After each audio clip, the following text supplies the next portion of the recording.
In 13 years as a pro, playing at the absolute peak of your game, Ugo, you'll have had your fair share of knocks and injuries. But if you look at these pictures, for example, of 9th placed Lennart van Eetveld, seeing the crashes you just did of Tadej Pogacar, what are your first impressions of this level of the sport? I mean, he's emptied the tank. Yeah. I mean, he's just not with it.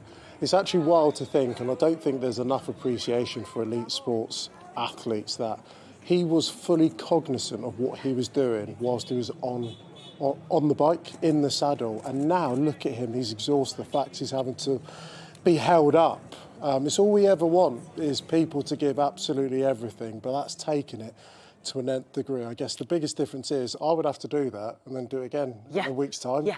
He's in the saddle the next day, is it? Yeah. Well, if the Tour de France or a Grand Tour, it's every day for 3 weeks, and Tadej Pogacar coming off his bike like that, that's it. He's still expected to keep riding. And for us, we get so used to it, don't we? And for cycling fans, we get so used to it. So I love getting the perspective of someone who doesn't usually watch bike racing. I mean, you were flabbergasted watching Pogacar's crash even. Yeah, I'm competitive and I want to win. But if I'm coming off the saddle, like, I'm going home. Do you know what's mad, though, is that you say that, and you'll just be tackled all day long and not be bothered about it. Yeah, you get used to what you're used to, the pains, the tribulations. But, like, honestly, just, like, having that, the skin taken off him, honestly, maybe I'm a wimp. And that's absolutely I wouldn't say that, Ugo. I don't know how he's getting back onto his saddle, fully focused. I mean, his arm was in bits, his left side of his cheek was in bits. He was ruined, and then he's having to stick to game plan and then get back at it. I can't get my head around it. He doesn't have to. That's the thing. Like, if he wanted to stop there and then and say I'm injured, he can do. But it's his.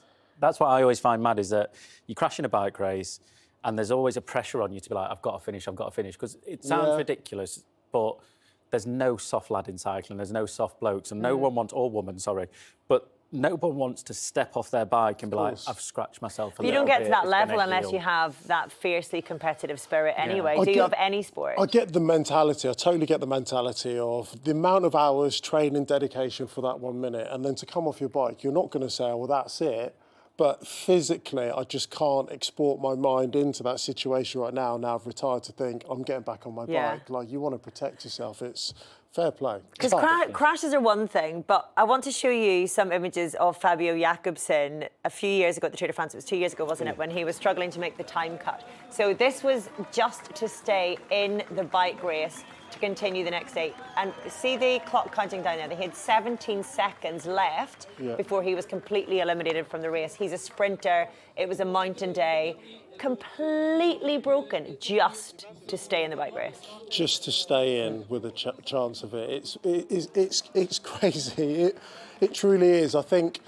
I wish people had a greater appreciation of what they put themselves through. Like, physically, the demands on his... Oh, my gosh. Yeah. Do you know the mad thing with this as well? Ghost. The mad thing with this is, I always find, if you're a professional athlete, you understand what that is. If you're not a professional, and I mean this with a great respect, you don't understand what that's like. You don't understand, because anyone that's not a professional athlete or is good at sport, this sounds awful, there's a reason they're not professional. So they've never been able to push themselves that far. So even us watching at home, we're like, oh, God, he's tried hard. But being a professional yourself, you think, yeah, he's full gas there. But this is where I think, as fans, we also become really blasé, because we get so used to images of like that. We seem to think it's somehow normal, and we forget that actually, yes, in my position, not in a million years could I put myself through that. But you have to train yourself to go beyond that breaking point. And it does become a skill, and you almost get used to that pain, get used to that intensity. The amount of sessions I've done where I know my body's done,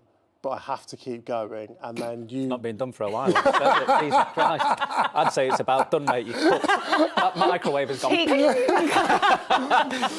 No more. Honestly, but anyone watching this, go to your gym, get on a bike, and get to the point where you're like, I'm done. Then keep going. Yeah. And then at that point where you think you're done, keep going. Like, do it safely. I'm not wanting anyone to, like, finish. Do you know what I mean? But, like, that's what they're having to do. And not just as a one-off, then the next day. It's all heart rate, innit? Anyone can go on a gym. Like you said, get on a gym bike, ride at 180 beats a minute for half an hour. That's what it is.